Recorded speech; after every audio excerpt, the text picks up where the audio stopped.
शारदा शारदाम्भोजवदना वदनाम्बुजे सर्वदा सर्वदास्माकं सन्निधिं क्रियात्. अत्र उपस्थितान् सर्व संस्कृतप्रेमीजनान् अहम् अभिवादयामि. संस्कृतप्रेमीजनान्, कालिदासप्रेमीजनान्, परम्पराप्रेमीजनानपि अभिवादयामि. अत्र संस्कृतभाषया निर्देशकमहोदयैः प्रारम्भः कृतः, अतः संस्कृतभाषायाम् एकदवि वाक्यानि उक्त्वा मराठीभाषायां मम विचारान् प्रकटयामि. तर या ठिकाणी पहिल्यांदाच पुरातत्व विभाग साजरा करीत असलेल्या कालिदास दिन या कार्यक्रमामध्ये सहभागी होताना मला अनेक प्रकारे आनंद होतो आहे. सर्वात प्रथम म्हणजे याच विभागातून माझ्या पुरातत्वीय करिअरला सुरुवात झाली. 51 वर्षापूर्वी संशोधन सहाय्यक म्हणून मी इथे रुजू झालो. त्यानंतर 25 वर्ष या डिपार्टमेंटचा मी कर्मचारी होतो. त्यानंतर संग्रहालय वेगळं झालं आणि मग ते आम्ही सेटअप केलं, तो नंतरचा भाग. त्यामुळे इथे येताना मला एखाद्या सासूरवाचिणीला माहेरी आल्यानंतर जसा आनंद होतो किंवा आपल्याच फार जुन्या घरामध्ये बऱ्याच दिवसाने गेल्यानंतर तिथल्या वस्तू किंवा आठवणी येऊन पुन्हा प्रत्ययाचा आनंद होतो, तसा आनंद होतो आहे. दुसरं आनंदाचं कारण म्हणजे संस्कृत या माझ्या अभ्यासाच्या आणि आवडत्या विषयावर बोलता येते. आणि तिसरा आनंद म्हणजे कालिदास या आवडत्या कवीविषयी जो हा कार्यक्रम आहे त्याच्यामध्ये भाग घेता येतो आहे. आणि चौथा आनंदाचं कारण म्हणजे अर्थात आपल्यासारखे विपश्चित लोक श्रोते म्हणून लाभलेले आहेत. त्यांना भाग्याची गोष्ट आहे. संस्कृतसाठी असा प्रतिसाद मिळतो आहे हे बघून माझा ऊर खरं भरून आलेला आहे. त्यामुळे त्या आनंदाच्या भरात मी आता संस्कृत माझ्या बोलण्याला सुरुवात करतो आहे. आजच्या दिवसाचं महत्त्व आणि संस्कृतचं महत्त्व हे लक्षात घेऊन मी संस्कृत आणि कालिदास याबद्दल जर सुरुवातीला काही बोललो तर मला वाटतं ते संयुक्तिक ठरेल. संस्कृती भाषा. संस्कृती भाषा आपल्या संस्कृतीचा मूलाधार आहे. आपल्या संस्कृतीची विविध अंग आहेत. धर्म, तत्त्वज्ञान म्हणा, नीतिशास्त्र म्हणा, या सगळ्या गोष्टींना जे आधारभूत ग्रंथ आहेत ते संस्कृतमध्ये सगळ्यांना माहीत आहे. त्यामुळे म्हटलं आहे संस्कृती संस्कृताश्रिता. आता ही संस्कृत भाषेची 4 वैशिष्ट्य मी सांगतो तुम्हाला. तर एक वैशिष्ट्य म्हणजे प्राचीनतम उपलब्ध भाषा ही संस्कृत भाषा आहे. दुसरं वैशिष्ट्य म्हणजे या भाषेमध्ये अपरिमित शब्द भांडार आहे. धातूपासून कुठलाही शब्द बनतो अशी मूलभूत धारणा आहेत. आणि असंख्य धातू आणि असंख्य प्रत्यय यांच्या संयोगाने असंख्य शब्द बनलेले आहेत. पुन्हा शब्दापासून आणि तद्धित अनेक बनलेले आहेत. जी परंपरा चालवून असंख्यात शब्द संस्कृतमध्ये आहेत. तसंच हे साहित्यदृष्ट्या अत्यंत श्रीमंत अशी भाषा आहे. वैभवशाली साहित्य परंपरा आहे. तर हे साहित्य नुसतं वाचायचं म्हटलं तरी एक जन्म माझ्यासारख्याला पुरणार नाही. तर यांचं अध्ययन करायला किती जन्म लागतील याचा आपणच विचार करा, याची कल्पना येईल. तर या संस्कृत भाषेचा आणखी एक वैशिष्ट्य मी आत्ताच उल्लेख केला आहे पाणिनीचा. तर महर्षी पाणीनं अत्यंत संक्षिप्त स्वरूपात संबंध संस्कृतचं व्याकरण ग्रथित केलेलं आहे. खरं म्हणजे शाकटायन वगैरे अनेक वैयाकरणं होऊन गेले, पण पाणिनीनं भारतभर फिरून त्याचं उपयोजन युसेज बघून त्या भाषेचे हे व्याकरण बांधलेलं आहे. आणि मित्र हो, याचा आकार किती हे तुम्हाला कल्पना येऊन सांगतो. भगवद्गीता सगळ्यांना माहिती आहे, ती अर्ध्या गीते इतक्या आकाराची अष्टाध्यायी आहे. सूत्रबद्ध, अल्पाक्षरम, असंदिग्धम वगैरे सूत्राचं लक्षण आहे. ते आपण थोडक्यातलं आहे. आणि मौखिक परंपरेसाठी हे आवश्यक होतं, त्यामुळे सूत्रबद्ध रचना. याच्यावर नंतर मग कात्यायनानं वार्ते केलेली, पतंजली म्हणजे महाभाष्य लिहिलं. त्यानंतर भट्टोजी दीक्षांनी सिद्धांत कौमुदी लिहिली. असे नंतर अनेक ग्रंथ झाले. पण संस्कृत व्याकरण अत्यंत सुरळीत असं याच्यामध्ये लिहिलं गेलं आहे या पाणीनं. आणि या वैशिष्ट्यामुळेच आज नैसर्गिक भाषा म्हणून संगणकासाठी संस्कृती अत्यंत उपयुक्त भाषा असा संगणक शास्त्रज्ञांचं मत आहे. त्या दृष्टीनं संशोधन चालू आहे. आणि इथे संगणक शास्त्रज्ञ जर कोणी असतील तर त्यावर अधिक प्रकाश टाकू शकतील. तर या भाषेमध्ये आणखी एक अनन्यसाधारण वैशिष्ट्य आहे, ते म्हणजे याचा लवचिकपणा, फ्लेक्सिबिलिटी. याच्यात सिंटॅक्सचं बंधन संस्कृतमध्ये नाही. आता इंग्लिशमध्ये टायगर इट्स मॅन असं म्हटलं आम्ही एक अर्थ होतो, आणि मॅन इट्स टायगर म्हटलं तर अर्थ बदलतो. संस्कृतमध्ये असं होत नाही. व्याघ्रा नरम अत्ती, नरम व्याघ्रा अत्ती, अत्ते नरम व्याघ्रा, उलटं सुलटं कसंही केलं ते अर्थ तोच राहतो. वाघच माणसाला खातो, माणूस वाघाला खात नाही. हे असं तसं सिंटॅक्सचं स्वातंत्र्य हे फार मोठं स्वातंत्र्य आहे. यामुळे संस्कृतमध्ये अत्यंत आश्चर्यकारक असे आकृतिबंध तयार करता आलेले आहेत. म्हणून संस्कृतमध्ये जास्तीत जास्त आपल्या वृत्तबद्ध रचना आढळते, कारण ती सोपी जाते करायला. केवळ काव्यच नव्हे तर शास्त्र ग्रंथसुद्धा संस्कृतमध्ये वृत्तबद्ध आहेत. पण वृत्तबद्धतेच काव्याची कल्पना नाही. संस्कृतमध्ये वृत्तबद्ध काव्य आहेत. भारवी आहे, कालिदास आहे, माघ आहे, श्रीहर्ष आहे, खूप आहेत. पण गद्य काव्य आहे. बाणभट्टाचं कादंबरी हे काव्य गद्य काव्य आहे. दशकुमार चरित्र दांडीचं हे गद्य काव्य आहे. त्यानंतर मिश्र काव्य आहे, त्याला चंपू काव्य म्हणतात संस्कृतमध्ये. गद्य पद्यमयम काव्यम चंपूरित्यभिधीयते. भारत चंपू, रामायण चंपू, विश्वगुणादर्श चंपू अशा अनेक चंपू काव्य आहेत. तर संस्कृतमध्ये अशा सर्व प्रकारची काव्य आहेत. आणि गद्य काव्यामध्ये शास्त्रग्रंथही लिहिले आहेत. आणि मी आत्ता तुम्हाला सांगितलं की अशा आश्चर्यकारक आकृतिबंध संस्कृतमध्ये करता येणं शक्य आहे, प्रचंड शब्दसंपत्ती आणि सिंटॅक्सचं लवचिकपणा याच्यामुळे. तर तुम्हाला एकच उदाहरण देतो. केरळचा एक व्यंकटाध्वरी नावाचा कवी आहे. त्याने एक छोटंसं काव्य लिहिलं. त्याचं नाव राघव यादवीय. राघव म्हणजे राम आणि यादव म्हणजे कृष्ण. तर हे काव्य असं आहे की तुम्ही डावीकडून उजवीकडे वाचलात तर रामस्तुती तुम्हाला आढळते, आणि तेच काव्य तुम्ही उजवीकडून डावीकडे वाचलात तर तीच कृष्णस्तुती आहे. अक्षराचा नाही, एका शब्दाचा नाही, अक्षराचा वर्णाचा सुद्धा फरक न करता असं करता येणे फक्त संस्कृतमध्ये शक्य आहे. दुसऱ्या कुठल्याही भाषेत असं करून दाखव, मी त्याला लाखो रुपये बक्षीस द्यायला तयार आहे. माझ्याकडे तेवढं नाहीत, पण तसं करणं शक्यच नाही. अशी संस्कृत भाषा, वैभव संपन्न संस्कृत भाषा, या भाषेमध्ये कवी किती होऊन गेले, गणना करता एवढे कवी. कालिदास तर आहेच आपला, भारवी आहे, श्रीहर्ष आहे, तर बाणभट्ट, दंडी याचा उल्लेख मी आता केलेले आहेत. भासभोवतीसारखे नाटककार आहेत. नाटकसुद्धा काव्य बरं का संस्कृतमध्ये, गद्य काव्य, पद्य काव्य, नाटकही काव्य. तर इतके कवी होऊन गेले आहेत. पण कालिदासाचं स्थान हे अनन्यसाधारण आहे. एक रोचक सुभाषित सांगतो तुम्हाला. सुरुवातीला कालिदासाला माहीत आहे असं बऱ्याच लोकांना, कालिदासाचे महत्त्व सांगण्यासाठी आहे. तर पुरा कवीनां गणनाप्रसंगे कनिष्ठिकाधिष्ठित कालिदासा अद्यापि तत्तुल्य कवे हे अभावात अनामिका सार्थवती बहु. या बोटाला अनामिका म्हणतात. कवींची गणना सुरू झाली. सर्वश्रेष्ठ कवी कोण? नंबर 1 कालिदास. आणि मग दुसरा नंबर त्यांना सापडेच ना, त्यामुळे दुसऱ्या बोटाचं नाव अनामिका हे सार्थ झालं. अशी एक विनोदी सुभाषित आहे. तर असा हा कालिदास. या कालिदासाचं मी आता बोलत राहिलो तर सगळं व्याख्यान त्याच्यामध्येच जाईल, त्यावेळी बोलत नाही. फक्त कालिदासाची एकच उपमा सांगतो आणि आपण मग पुढे जाऊ. ज्याला कालिदासाला ज्याच्यामुळे टोपण नाव पडलं, ही रघुवंशातली उपमा आहे. अज आणि इंदुमती यांच्या विवाहाचा प्रसंग आहे. स्वयंवर आहे ते, आणि इंदुमती हातात वरमाला घेऊन वराला शोधित चालली आहे निवडत. अनेक राजकुमार असे रांगेत उभे राहिलेले आहेत, आणि ही तेजस्वी राजकन्या माला घेऊन जाते. तर ज्यांच्या पुढ्यात पोचते त्या राजकुमारांच्या चेहऱ्यावर आनंद दिसतो की आता आपला नंबर लागतोय वाटतं. ओलांडून पुढे गेली की त्यांचे चेहरे काळे पडत आहेत. पुढच्याला आनंद वाटतं, आमचा चान्स येतोय वाटतं. अशी पुढे पुढे जात आली, यांचे काळे पडत चालले, पुढच्याची उजळत चालली. ही याला कल्पना काय केलेली आहे? घनदाट रात्रीचा असा अंधार पडलेला आहे. राजमार्गावरून कुणीतरी एक मशाल घेऊन चाललेला आहे. आता काय होतं, मशाल ज्या ठिकाणी पोचते त्याच्या दोन्ही बाजूच्या वाड्यांचे चेहरे म्हणजे फॅसेट्स चमकतात. मशाल पुढे गेली की ते काळे पडतात, पुढचे चमकतात.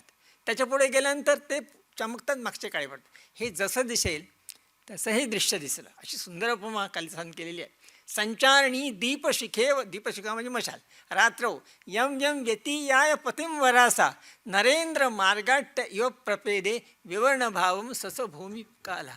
या उपमेमुळे कालिदासाला सगळ्यांना आवडल्यामुळे दीपशिखा कालिदास असं त्याला नाव पडलेलं आहे. तसा श्रेष्ठ कवी कालिदास, त्याचं आपण स्मरण करूया, त्यांना मानवंदना करूया. माझ्या कालिदास प्रतिभूषण नाटकाच्या भरतवाक्याच्या श्लोकानं मी त्याला मानवंदना करतो. प्रसाद माधुर्य गुणैर्गुणाढ्यम चराचरम्य रसवत करोति तत् कालिदासस्य रसाल काव्यम विदग्ध चित्तेषु चिराय जीवे. एवढं संस्कृत आणि कालिदासाबद्दल बोलून आपण गोव्यातील संस्कृत परंपरा याचा विचार करू. इथे कॅसुना बघतो तुम्ही, नाच रंग सगळे बघतात आणि गोव्याशी वेगळी कल्पना झालेली आहे.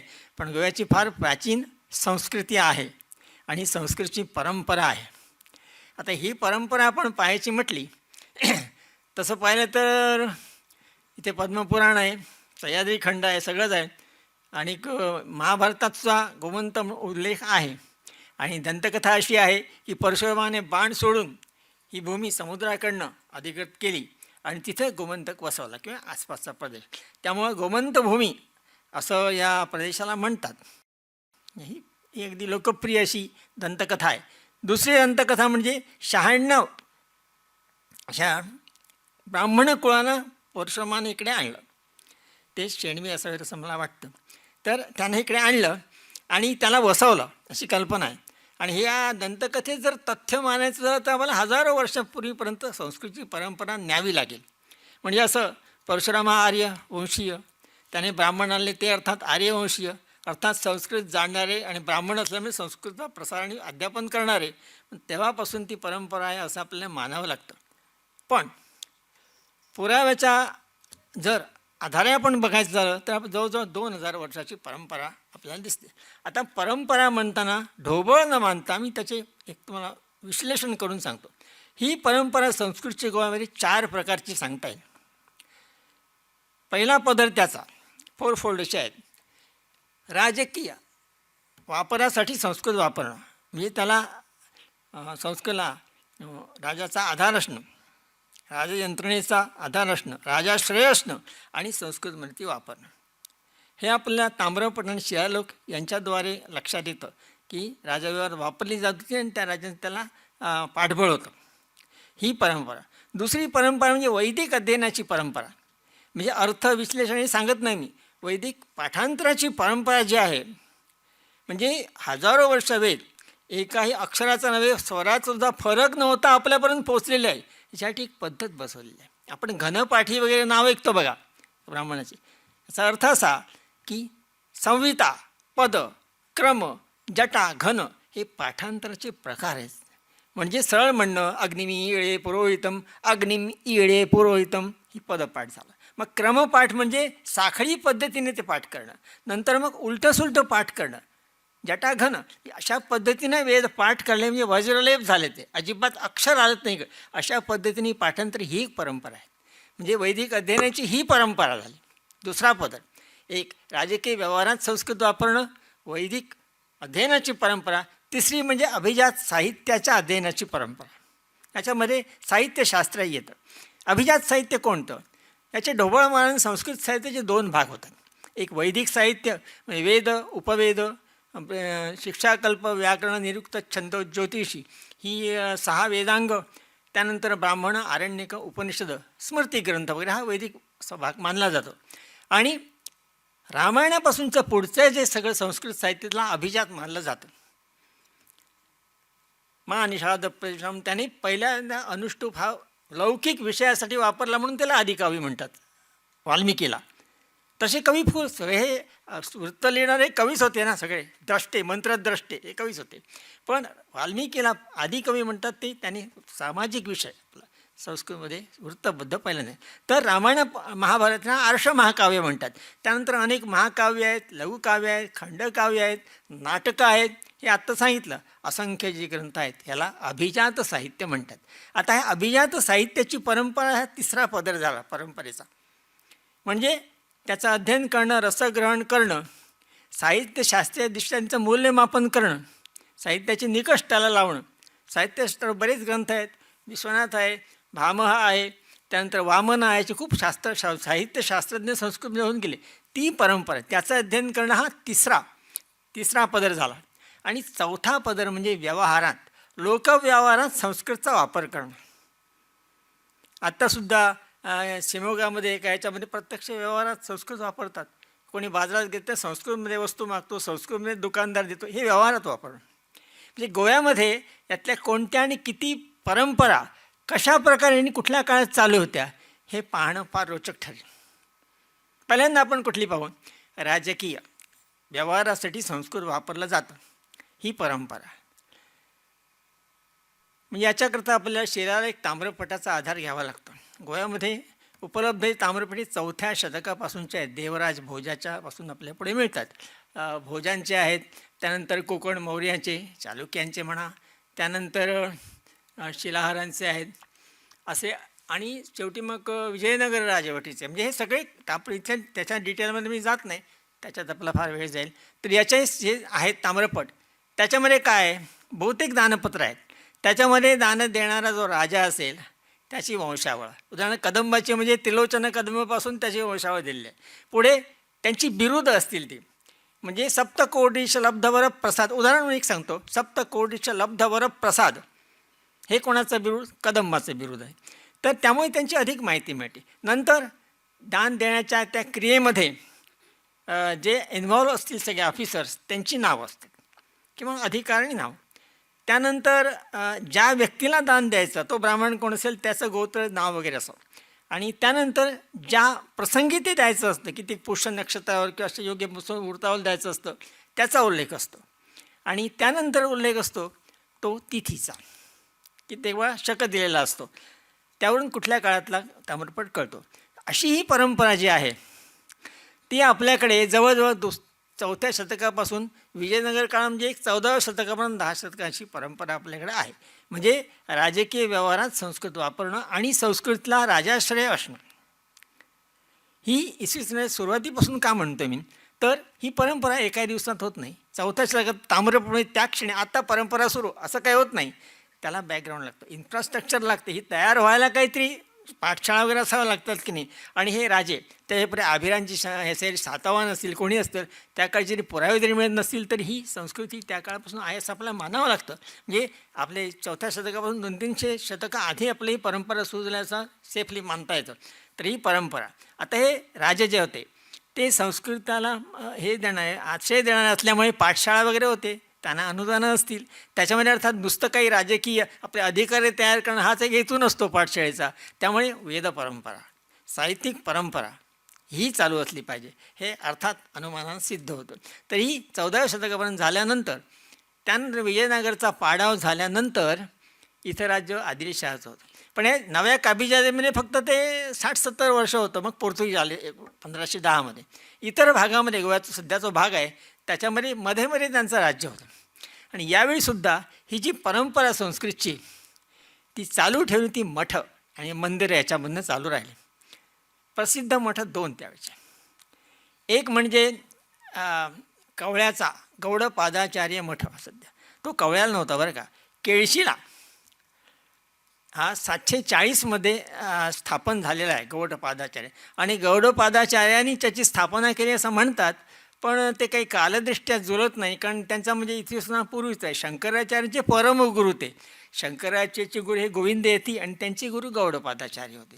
म्हणजे त्यांनी इथे गोव्यात स्थापन केले हे कालदृष्ट्या जुळत नाही. म्हणजे त्या परंपरेतल्या स्वामींनी कुठल्या तरी स्थापना केली, पण 740मध्ये. म्हणजे ज्यावेळी हा विजयनगरचा आपला कदंबाचा वगैरे राज्य चालू होती त्यावेळी हा मठ सुरू झाला. त्या ठिकाणी संस्कृतचं अध्ययन, अध्यापन, सर्व धार्मिक क्रियाकलाप चालायचा, समाजाला धार्मिकदृष्ट्या मार्गदर्शन करणं, त्यांचे इतर 16 संस्कार असतील त्यांच्या आचरणामध्ये वैदिकदृष्ट्या त्यांना मदत करणं किंवा ते करून देणं, हे चालायचं. अभिजात साहित्याचं अध्ययन होत असेल तर हे त्या काळापर्यंत झालं काय, पोर्तुगीजानंतर 1510मध्ये हे 4 जिल्हे त्यांनी ताब्यात घेतले. त्यानंतर दमन चक्र सुरू झालं. 66मध्ये होतं, केळशी 66मध्ये गाव आहे. तर त्याच्या डिएगो रॉड्रिग्स नावाच्या एका कॅप्टनने एका रात्रीत शेकडो दिवाळी मोडली, म्हणजे त्याचा विध्वंस केला, असा इतिहास आहे. 100-150 केले. तर या दमन चक्रामध्ये केळशीच्या मठाचाही विध्वंस झाला. आणि तिथले स्वामी जे होते सहजानंद की कोणते, ते गोळवण या गावी कोकणामध्ये गेले. आणि गोळवण या ठिकाणी त्यांनी आपलं वास्तव्य केलं त्या मठामध्ये. आणि तिथे आणखी 2 स्वामी झाले. आणि तिथं गोव्याचे लोकांना वाटलं की इथं आपल्याला मठ पाहिजे, इथे काहीतरी सुरक्षित जागा असेल तर सुरू करायला पाहिजे. म्हणून तोपर्यंत स्वामी ते काशीला पोचले होते. मग काशीला ते गेले. आपले रांगणेकर नावाचे ग्रस्त आणि काही सारस्वत. हा जो सारस्वत तो सारस्वत शैव सेक्टचा मोठा होता. तर तिथले गेले आणि स्वामींना परत स्वामी म्हणाले, आपल्या या वार्धक्यामुळे मी काय आता येणं शक्य नाही, माझं आयुष्य इथंच घालवणार असं म्हटल्यानंतर ते निराश होऊन परत आले. पण पुन्हा ते गेले रांगणेकर, तिथे मठामध्ये राहिले आणि नेहमी आग्रह करायचे की तुम्ही गोव्याला चला. शेवटी स्वामीने मध्यस्थ मार्ग काढला. त्याने आत्ता न सत्याग्रह केला होता रांगणेकरांनी, मी आता प्राण सोडतोय तर तुम्ही या. शेवटी त्याने मध्यस्थ मार्ग असा काढला की रांगणेकरांना दीक्षा दिली, त्यांना संन्यास दीक्षा गेली आणि त्यांचं सच्चिदानंद स्वामी किंवा असं नाव ठेवलं काहीतरी आणि त्यांना गोव्यात पाठवलं की तुम्ही इथे मठाचं कार्य पुढे सुरू करा. बघा, हे केळशीहून इथं आल्यानंतर सेफ जागा म्हणजे सौंदेकराचं संस्थान होतं फोंडा एरियामध्ये.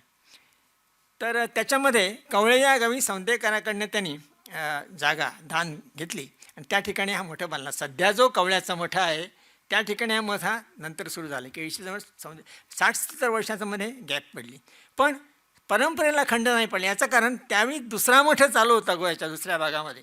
ही परंपरा चालू होती, फक्त परंपरेने सुरक्षित असं वळण घेतलं होतं.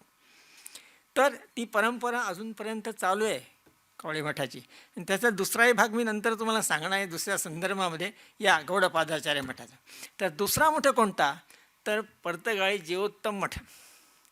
हा 1545 स्थापन झाला आणि तो त्या वैष्णव सेक्टचा होता. म्हणजे गौड सारस्वती वैष्णव जो ग्रुप होता त्यांचा मठ होतो. तो अजूनही चालू आहे. त्या ठिकाणी अजूनही कार्य चालतं, संस्कृताचं अध्यापन चालतं, इतर धार्मिक कार्य चालतं. अलीकडे तर श्रीरामाचा फार मोठा पुतळा उभारलेला आहे. अलीकडे त्याने एक पाठशाळा ती रिनोव्हेट केलेली आहे, म्हणजे आपली जीवोत्तम विद्यापीठ या नावानं केलेली, असं पेपरामध्ये वाचलं असेल तुम्ही. ह्या परंपरा तिथे आधी जोरात चालू आहे. त्या मठ मंदिरातून चालू होते आणि इथं ज्या संस्था पूर्वीच्या काळापासून संस्कृतमध्ये अध्यापनाचं आणि संस्कृत प्रसाराचं कार्य करीत, त्याच्यामध्ये महत्त्वाची एक संस्था म्हणजे कवळ्याचं शांकर मठ. त्याचे ते मुख्य जे महेश कापडी यांचा इथे सत्कार होणार आहे, त्या 4 ठिकाणी संस्कृतची परंपरा चालू आहे. 1919मध्ये सुरू झाला तो. त्यानंतर 1930मध्ये संकेश्वराचे शंकराचार्य इथे आले. कुठला लौकिक एक स्थानिक असा वाद सोडवण्यासाठी, कदाचित भट्टप्रभू वाद असेल तो, पण त्यासाठी आले असताना त्यांनी शंकराचार्याच्या मंदिराची स्थापना केली आणि संस्कृतचा हे जोरात सुरू झालं. ते अजूनपर्यंत संस्कृतमध्ये म्हणजे वैदिक परंपरा ही चालते. अलीकडपर्यंत टेंगसे गुरु शिकवत होते, आता महेश कापडी सर आहेत. तर संस्कृत म्हणजे वैदिक परंपरा आणि अभिजात परंपरा ही चालते. कारण टिळक विद्यापीठ वगैरेच्या परीक्षा तिथे देत असतात, तिथे चालू आहे. तिसरी जी पाठशाळा आहे ती पद्मनाभ संप्रदायाची याच्यामध्ये पाठशाळा आहे, कुठं तर आपल्या तपोभूमीमध्ये चालू आहे. फार पूर्वीपासून सुरू आहे. वैदिक ब्राह्मण म्हणजे उपाध्याय तयार करण्याचे. मी तुम्हाला सांगतो, माझ्या लहानपणात आठवते, माझे काका प्रमोद पित्रे यांची वसिष्ठ आश्रम नावाची एक पाठशाळा होती. त्या ठिकाणी हे त्यांचे बटू जाऊन शिकत असत, वेदाध्ययन करीत असत. म्हणजे माझे तपोभूमीच्या ह्याच्यात ते हातुर्ली ते मठ होता तर ते शिकायचे. सध्याचे ब्रह्मेशानंदसुद्धा त्या माझ्या काकांचे विद्यार्थी आहेत त्यावेळी संस्कृत शिकायला. तर ती संस्कृत परंपरा त्यांनी चालवलेली आहे. आतासुद्धा ती जोरात चालू आहे. त्या गोवा विद्यापीठाची ज्या परीक्षाही ते इथं आलेले आहेत ते विद्यार्थी ते देतात. आणि कालिदास विद्यापीठ आहे रामटेकला, त्याच्या परीक्षासुद्धा ते देत होते. आता गोवा विद्यापीठाचे देतात, अजूनही काही परीक्षा त्या विद्यापीठाचे देत आहेत. असे विद्यार्थी चालू आहे. ही परंपरा चालू आहे तिथे. आणखी एक अभिनव पाठशाळा गोव्यामध्ये आहे, ती म्हणजे श्रीविद्या पाठशाळा. रिवणला देवदत्त शास्त्री पाटील म्हणजे महामहोपाध्याय देवदत्त शास्त्री पाटील यांनी सुरू केलेली ही परंपरा आहे. तिथे मीमांसा म्हणा, न्याय, वेदांत इत्यादी सगळ्या विषयांचं पारंपरिक पद्धतीनं हे अध्यापन केलं जात आहे. त्यांचा मुलगा प्रियव्रत याला अत्यंत लहान वयामध्ये शृंगेरीची महापरीक्षा पास झाल्याबद्दल पंतप्रधानांनी सुद्धा कौतुक केलेलं आहे. आपण वाचलं असेल कुठं. ही परंपरा चांगल्या हातामध्ये पुढे जाते असं आपल्याला मानायला हरकत नाही. त्यानंतर आणखी एक काणकोणला पाठशाळा आहे. ती पाठशाळा म्हणजे आपली दत्त भार्गव टेंगसे यांची पाठशाळा आहे, वाघवर्धिनी पाठशाळा आहे. तिथे न्याय, वेदांत वगैरे या विषयांचं अध्यापन ते करतात आणि त्या ठिकाणी विद्यार्थी तयार करतात. अशा परंपरा याच्यामध्ये गोव्यामध्ये आहेत. मुक्तीपूर्वामध्ये 2 पाठशाळा इथे गोव्यामध्ये होत्या. गोविंदमामा उपाध्यायांची धुपे या गावी एक पाठशाळा होती आणि पाटील शास्त्री यांची शिरोडा या ठिकाणी पाठशाळा होती. शिवाय शिरोड्याला फडके शास्त्री आपल्या घरी विद्यार्थ्यांना शिकवत असत, म्हणजे मुक्तीपूर्व काळातली काय. आणि मुक्तीनंतर गोव्यामध्ये संस्कृत प्रचारणी सभाही स्थापन झाली मडगावला, म्हणजे डॉक्टर फडके वगैरे याने असेल, आपल्या पुढाकारानं असेल. आणि त्या ठिकाणी संस्कृत शिक्षण हे चालू असतं. त्या ठिकाणी संस्कृत अध्यापन चालू आहे, संस्कृतविषयी कार्यक्रम चालतात, संस्कृतच्या स्पर्धा चालत आहेत. आणि संस्कृतची व्याख्यानं, उदाहरणार्थ बांदोडकर व्याख्यान ही संस्कृतच्या विषयावरती व्याख्यानं दरवर्षी चालतात. तर ती परंपरा चालू आहे. आणि आपल्या सर्वांना माहिती आहे, संस्कृत भारती ही संस्था अखिल भारतीय पातळीवरची आहे. त्याचंही कार्य इथे चालू आहे. संस्कृतीचं वैशिष्ट्य असं की सामान्य लोकांमध्ये संस्कृतबद्दल आत्मीयता निर्माण व्हावी. संस्कृती कुठली वरून आलेली भाषा नाही, आपलीच भाषा आहे, व्यवहारात संस्कृत वापरता येईल अशा पद्धतीचे लोकांची मनोवृत्ती व्हावी म्हणून ते संभाषण वर्ग घेतात किंवा गीता वर्ग घेतात. या दृष्टीने संस्कृत प्रचार ते गोव्यामध्ये करत आहेत. तर संस्कृतीची परंपरा आजपर्यंत अशा प्रकारे गोव्यामध्ये चालू आहेत. इतक्या पाठशाळा आहेत गोव्यामध्ये आणि संस्कृती चालू आहे. आणि मी आणखी एक चौथा पदर सांगितला होता, तो म्हणजे संस्कृती व्यवहारात वापरली जात होती का. तर मी तुम्हाला सांगतो, संस्कृत गोव्यामध्ये व्यवहारात वापरली होती. याचा मला पुरावा दैवयोगाने सापडला. मी तुम्हाला आता दाखवते. ते हे झेरॉक्स आहे, संस्कृत दैनंदिनीचं झेरॉक्स आहे. ही डायरी आहे संस्कृतमध्ये लिहिलेली. माधव वासुदेव शेणवी गायतोंडे या ग्रस्थांनी संस्कृतमध्ये लिहिलेली गायडी सन 1898 शके 1820मध्ये चैत्रशुद्ध प्रतिपदेपासून अश्विन महिन्यापर्यंत 6 भाग मला मिळालेला आहे. ही दैनंदिनी जी आहे ती अत्यंत रोचक अशी दैनंदिनी आहे. त्याच्यामध्ये गोव्याच्या 125 वर्षापूर्वीच्या समाज जीवनाचं एक क्रॉस सेक्शन आपल्याला मिळतं. लोक काय करीत होते, कसे वागत होते, हे त्याच्यामध्ये म्हणजे व्यवहारात संस्कृत वापरली जाणे यासाठी मी सांगतो आहे. याचा विस्ताराने सांगतो कारण आता त्या मॅन्युस्क्रिप्टचं आपलं प्रदर्शन केलेलं आहे, त्यामुळे या पोथीबद्दल सांगणे मला वाटतं अधिक रोचक ठरेल. तर हे पहा, ही दैनंदिनी कशी आहे. विद्वान व्युत्पन्न ग्रस्त माधव वासुदेव शेणवी यांनी संस्कृतमध्ये लिहिली आहे. ही त्याचा काळ 1820 विलंबी नाम संवत्सर चैत्र शुद्ध प्रतिपदा ते कार्तिक शुद्ध सप्तमी असा आहे. म्हणजे जवळजवळ 6 महिन्याचा आहे.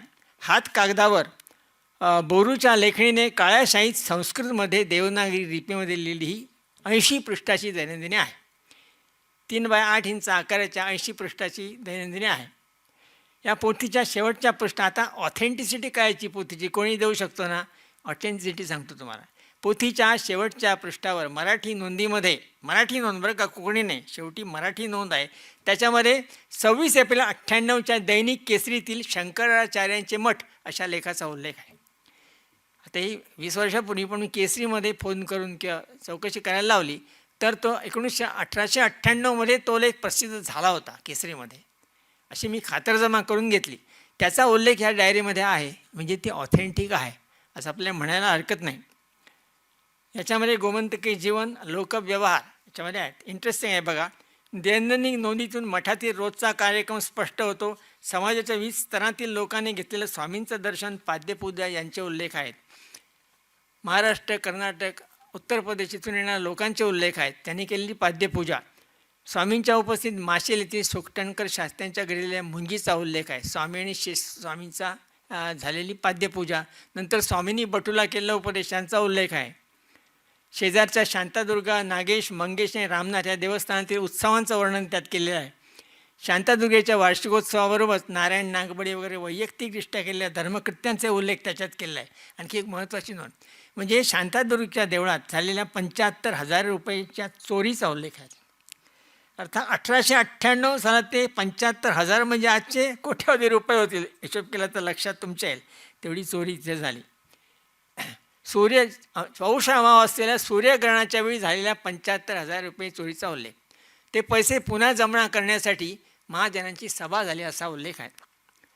चौरे लुंठितम यत रूपक संख्या पंचसप्तती सहस्रद्रव्यम तत् पुनःसंचयार्थम महाजनानां सभा बभूव असा तो उल्लेख आहे. पोर्तुगीज राजकलेंचा उल्लेख आहे. अर्थात पोर्तुगीज राजकारण्यांचा दृष्टिकोन जरा सॉफ्ट झालेला होता आणि ते वेगळ्या देवस्थानांना भेट वगैरे देत असत, शंकराचार्यांचा सन्मानही करीत असत.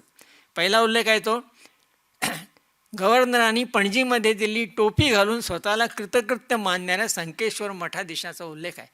अर्थात हा वेगळ्या मठाचे म्हणून त्याने जरा औपचारिक उल्लेख केलेला आहे. मग ते कपिलेश्वरला आले वगैरे असा उल्लेख आहे तो.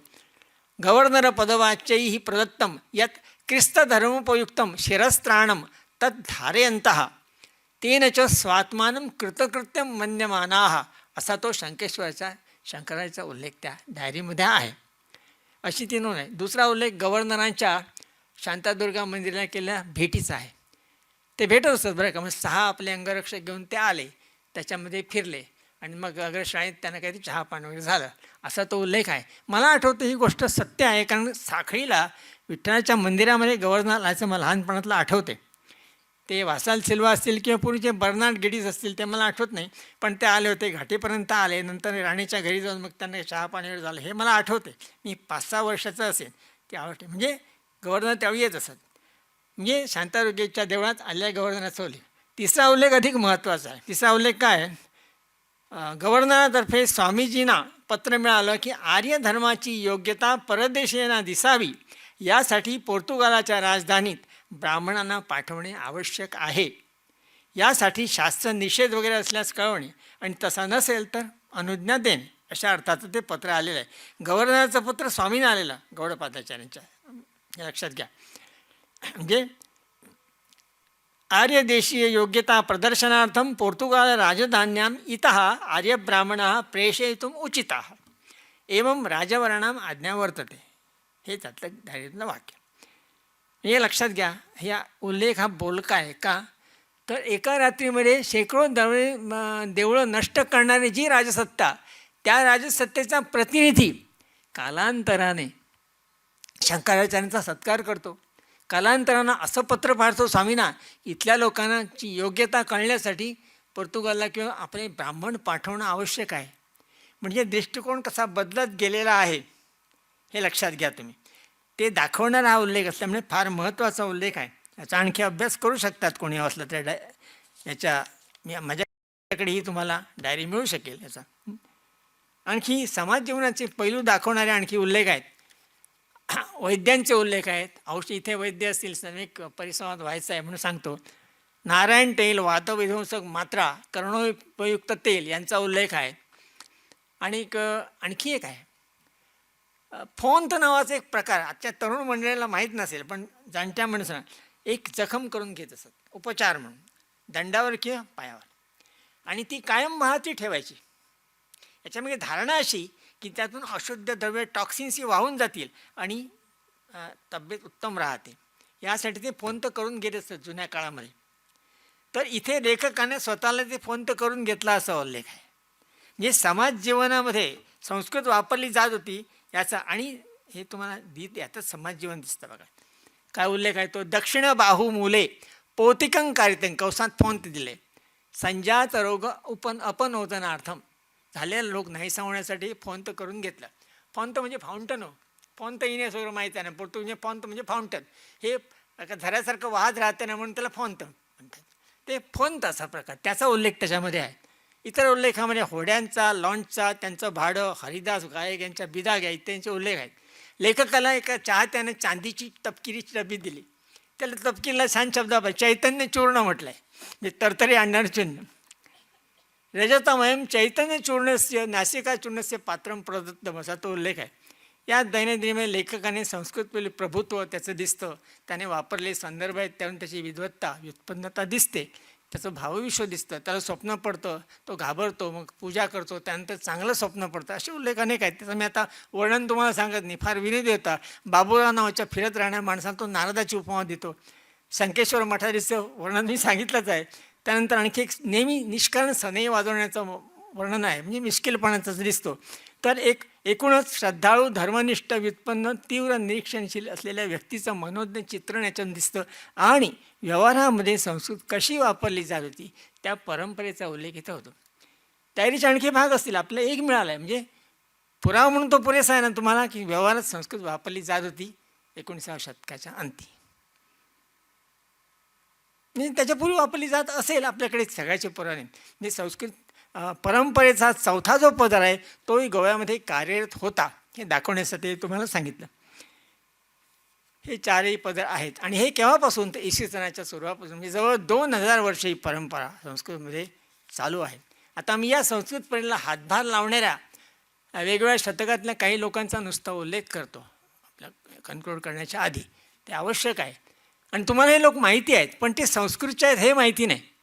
संस्कृतची परंपरा चालवण्यामध्ये त्यांचा हातभार हे तुम्हाला माहिती नाही. उदाहरणार्थ 16व्या शतकात केळशी गावी कृष्णदास श्यामा किंवा श्यामराज होऊन गेला माहीत आहे. हा कशासाठी पहिला ग्रंथकार मानतात त्याला. त्याने श्रीकृष्ण चरित्र कथा नावाचा एक मराठीमध्ये ओवीबद्ध ग्रंथ लिहिला आहे 19 अध्यायांचा. पण तो कशावर आधारित आहे?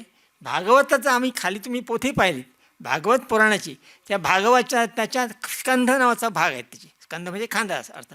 तर भागवताच्या दशमस्कंदाच्या मध्ये कंसवधाच्या वर्णनापर्यंतच्या भागावर आधारित अशी श्रीकृष्ण चरित्रकथा आहे. याचा अर्थ त्याने ते भागवत पुराण अंगात मुरवून घेऊन त्याच्यावर काव्यरचना केली म्हणजे तो संस्कृत पंडित अर्थात सिद्ध होतं. अर्थात ती परंपरा होती म्हणून तो संस्कृत पंडित बनला, म्हणून त्याने त्याच्यावर मराठीत तो लिहू शकला. हे तर्कसिद्ध गोष्ट आहे. त्यामुळे तोही परंपरेचा पाईक आहे कृष्णदास श्यामा किंवा श्यामराज.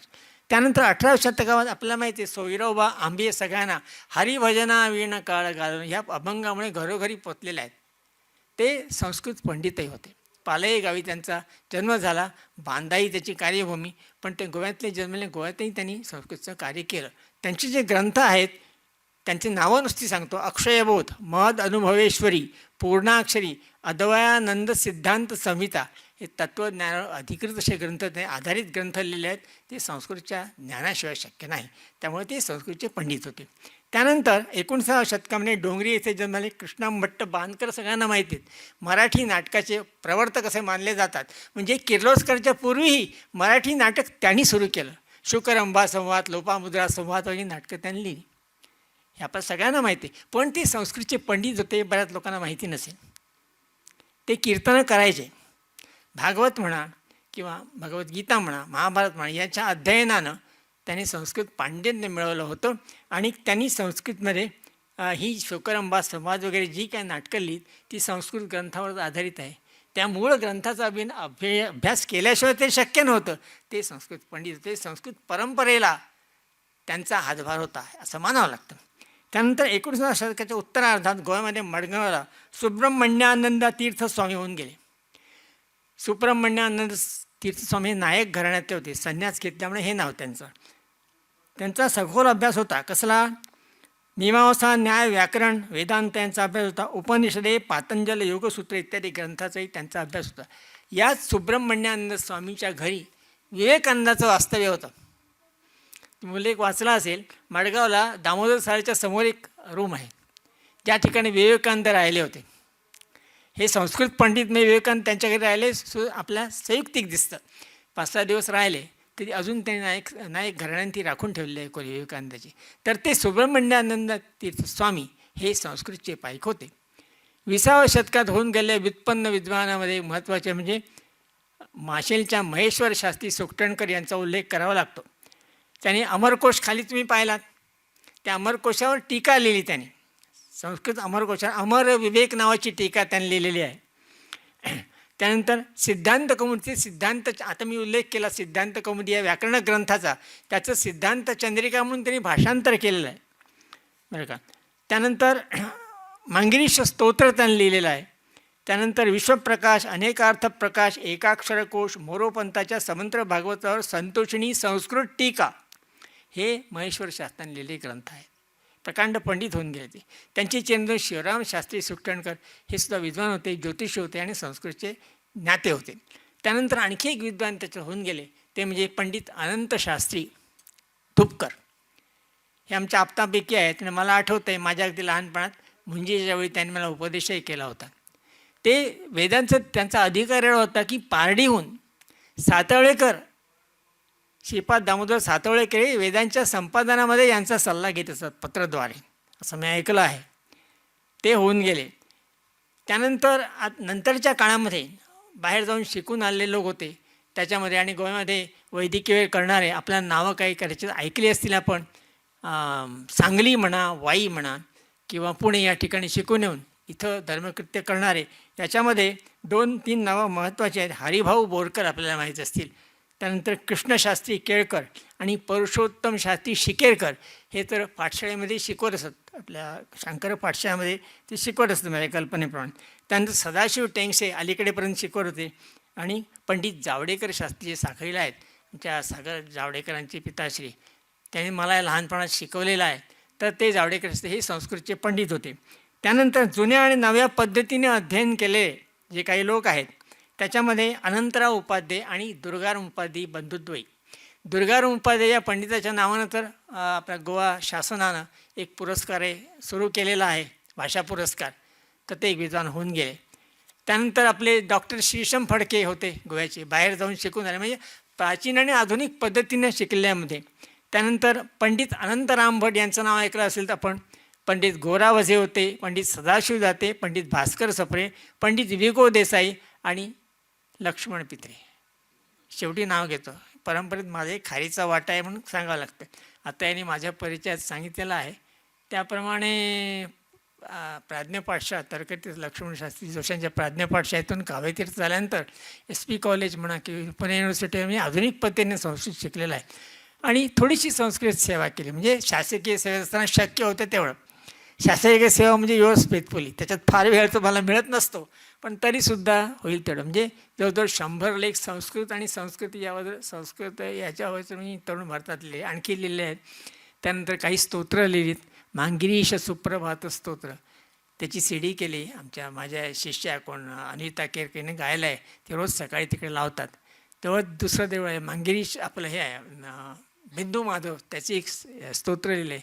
आणखी स्फुट कविता वगैरे बऱ्याच लिहिले आहे. खरं म्हणजे SP कॉलेजमध्ये असताना आम्ही वसिष्ठामे श्रमे शुल्क वृद्धी नावाचं एक विडंबने संस्कृतमध्ये लिहिलं होतं, म्हणजे फार पूर्वीची गोष्ट आहे. त्यानंतर संस्कृत नाटकाचा उल्लेख केलेला आहे, ते संस्कृत नाटक लिहिलं आहे. अशा प्रकारे अजूनही कोणी माझ्याकडे संस्कृतबद्दल काही विचारायला जर आला तर त्याला यथाशक्ती आणि यथाज्ञान मी त्याला सांगत असतो त्याबद्दल. म्हणजे संस्कृतची थोडीफार सेवा अजून चालू असते. तर आतापर्यंत मी तुम्हाला संस्कृतच्या परंपरेबद्दल सांगितलेलं आहे. गोव्यामध्ये ही फोरफोल्ड अशी संस्कृतची परंपरा कशी चालू होती, कुठल्या काळामध्ये कुठल्या स्वरूपात ही चालू होती, आणि त्या सुरुवातीपासून इसवी सनाच्या सुरुवातीपासून आजच्या कटकेपर्यंत, म्हणजे भोजापासून माझ्यापर्यंत ही कशी आलेली आहे, भोजराजापासून आहे, हे मी तुम्हाला आता विशद केलेलं आहे. ह्याचे संस्कृतचे 4ही पदर संस्कृत परंपरेचे कसे काय प्रवाहित होते हे सांगितलेलं आहे. ही संस्कृतगंगा इथे प्रवाहित राहिलेली आहे, तिने वळणं घेतलेली आहेत. मध्ये अडथळे आले तर वळण ती बंद पडलेली नाही, खंडित झालेली नाही, अक्षुण्णपणे चालत आहे. इकडे पोर्तुगीज चालला, दुसऱ्या बाजूने गेली, तिकडून गेले, इकडून गेले, अशा म्हणून ती चालू राहिली. आजपर्यंत ती अक्षुण्णपणे चालू आहे. आणि गोमंतकेच्या मनात जोपर्यंत भारतीय संस्कृतीबद्दल आदर आणि अभिमान आहे तोपर्यंत ती अशीच ही वाहत राहील आणि तशी राहो अशी सदिच्छा व्यक्त करतो. आणि इथं मला बोलावून आपल्या समोर 4 शब्द बोलण्याची संधी दिल्याबद्दल बालाजी शेणे यांचे मी आभार मानतो आणि त्यांच्या इतर कर्मचाऱ्यांचे आभार मानतो. आणि आपण चेहऱ्यावर कंटाळा दिसू न देता हे सगळं ऐकून घेतल्याबद्दल आपल्या सर्वांचे आभार मानतो आणि माझं बोलणं पुरं करतो. धन्यवाद.